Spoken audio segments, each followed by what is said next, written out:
Class को हम लोग स्टार्ट करते हैं। कल का पढ़ाई कहाँ तक हुआ है उसको फिर आगे ले चलते हैं, है ना।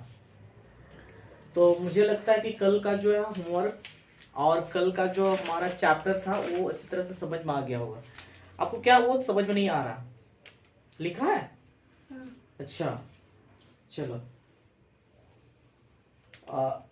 अगर उसको समझ में नहीं आता है तो फिर हम लोग अंतर को समझते हैं उसको सॉरी, उसका अंतर को हम लोग समझेंगे। क्या कल का जो ये था, क्या इंट्रोगेटिव सेंटेंस और क्वेश्चन वर्ड सेंटेंस में अंतर को समझेंगे।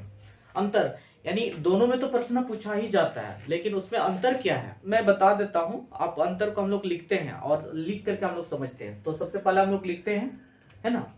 तो चलिए लिखिए। तो लिख लिए है ना? हाँ लिख लिया ना।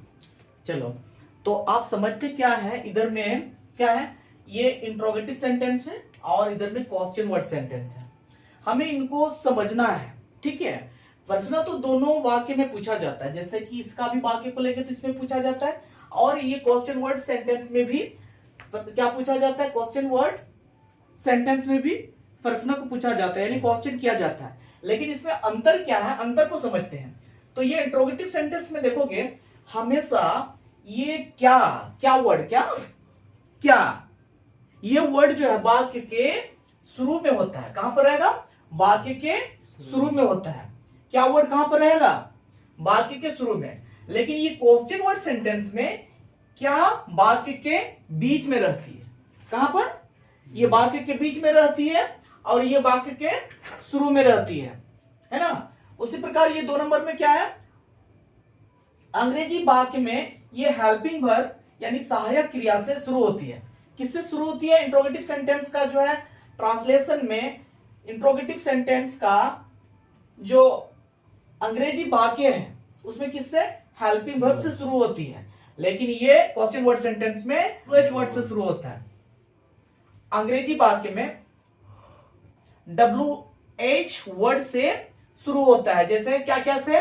व्हाट से भी शुरू हो सकता है ना, वेयर से, व्हेन से, व्हाई और एटसेट्रा, है ना। उस प्रकार इसमें जो उत्तर को इसमें यस और नो में दिया जा सकता है। इंट्रोगेटिव सेंटेंस का उत्तर यस और नो में दे सकते हैं, लेकिन क्वेश्चन वर्ड सेंटेंस का उत्तर यस नो में नहीं दिया जा सकता है ना। इसका एग्जांपल से मैं फिर समझाऊंगा, है ना।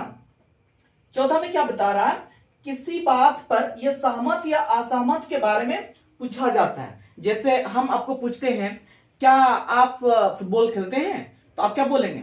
हाँ या ना। मतलब आप उस पर सहमत अगर खेलते हैं, है ना, तो हाँ बोलेंगे। अगर नहीं खेलते हैं तो नहीं बोलेंगे। उस प्रकार इसमें जो है ये क्वेश्चन वर्ड सेंटेंस में ये जानकारी मांगने या अज्ञात चीज के बारे में पूछताछ या किसी चीज के बारे में विवरण प्राप्त करने के लिए किया जाता है। जैसे क्या जो है ना उसमें क्या पूछेगा, आप क्या करते हैं, तो क्या करते हैं मतलब किसी चीज का विवरण, यानी आप क्या करते हैं। अगर आप काम करते हैं तो काम करते हैं, है ना। आप जॉब करते हैं तो जॉब करते हैं, क्या करते हैं उसके बारे में ये कोई जानकारी प्राप्त करने के लिए, जानकारी मांगने के लिए या अज्ञात चीज के बारे में पूछताछ या किसी चीज के बारे में विवरण प्राप्त करने के लिए इसका प्रयोग किया जाता है।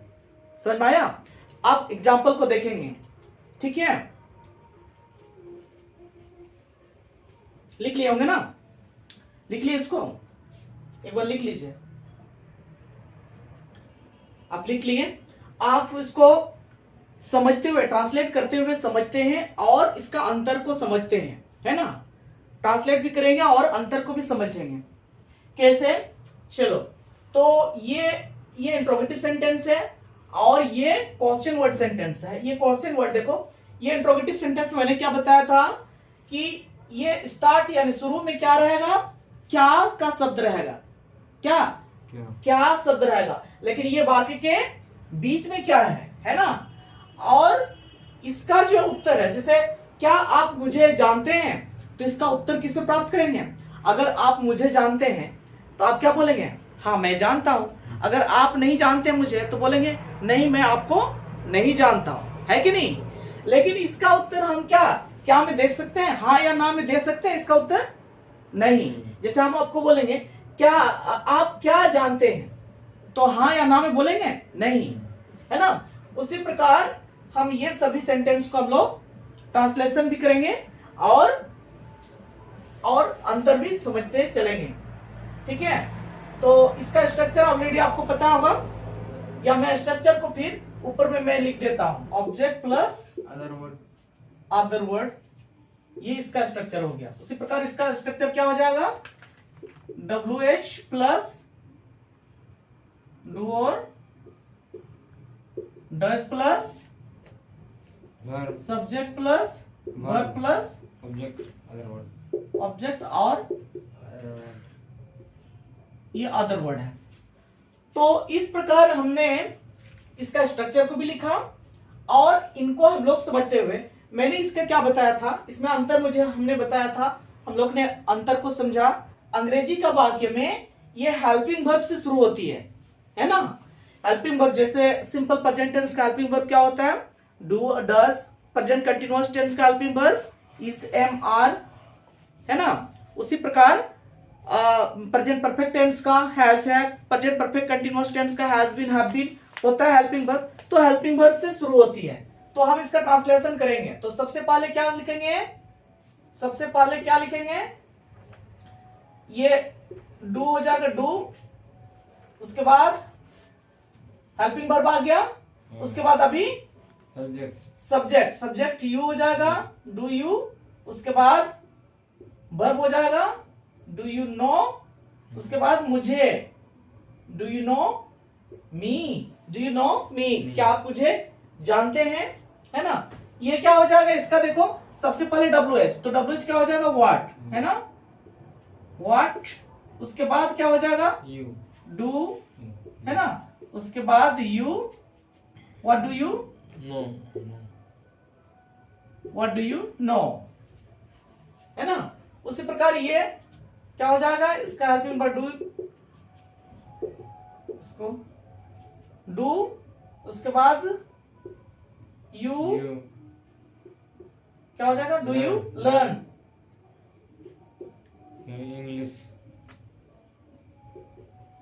Do you learn English. ये क्या हो जाएगा, what do you learn English, है ना।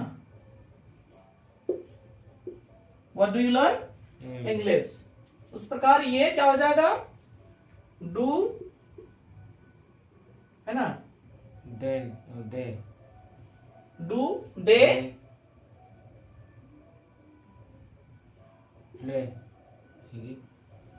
ईट, डू दे ईट, क्या वे लोग खाते हैं।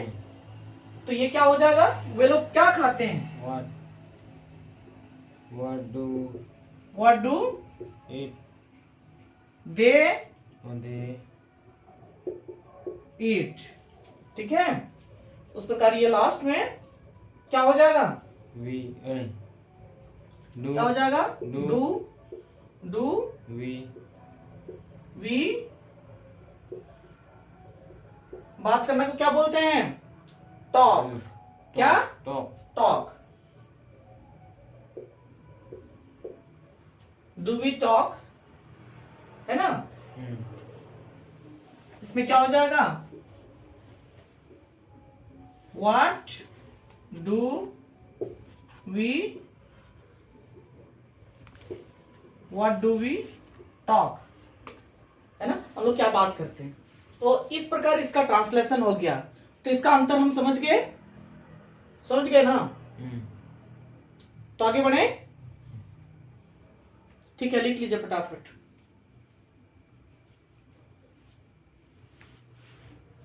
उन दोनों का समांतर क्या है, अभी उसका अंतर मतलब उन दोनों में डिफरेंस समझ में आ गया, है ना। अभी उनका समांतर क्या है, मतलब क्या क्या बराबरी है, यानी उसका जो सिमिलरिटी क्या है ना, उसको समझते हैं। तो चलिए लिख लेते हैं,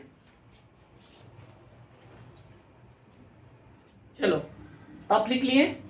जिस प्रकार हम उसका अंतर को समझे उस प्रकार हम अभी समझेंगे उसका, उसके बीच में बराबरी क्या है, समानता क्या है ना, सिमिलरिटी क्या है। तो इंट्रोगेटिव सेंटेंस और इधर में क्वेश्चन वर्ड सेंटेंस है। तो दोनों सेंटेंस में क्या रहता है, दोनों सेंटेंस से प्रश्न पूछा जाता है, यानी इंट्रोगेटिव सेंटेंस में प्रश्न को पूछा जाता है ये, और क्वेश्चन वर्ड सेंटेंस में भी प्रश्न को पूछा जाता है। ये दोनों का बराबरी है, यानी समानता है, बराबर है, ठीक है। दूसरा में क्या है, वाक्य के अंत में प्रश्नवाचक चिन्ह यानी क्वेश्चन मार्क लगता है ना, और ये क्वेश्चन वर्ड सेंटेंस में भी वाक्य के अंत में प्रश्नवाचक चिन्ह रहता है, यही उनका समानता है, ठीक है। तो कुछ WH वर्ड से शुरू होने वाले वाक्य पर चर्चा करेंगे, है ना। जैसे सबसे पहले क्या हम लोग ने पढ़ा था, WH फैमिली में सबसे पहले सदस्य क्या था, व्हाट शब्द को प्रयोग करते हुए हम लोग वाक्य को बनाएंगे, है ना।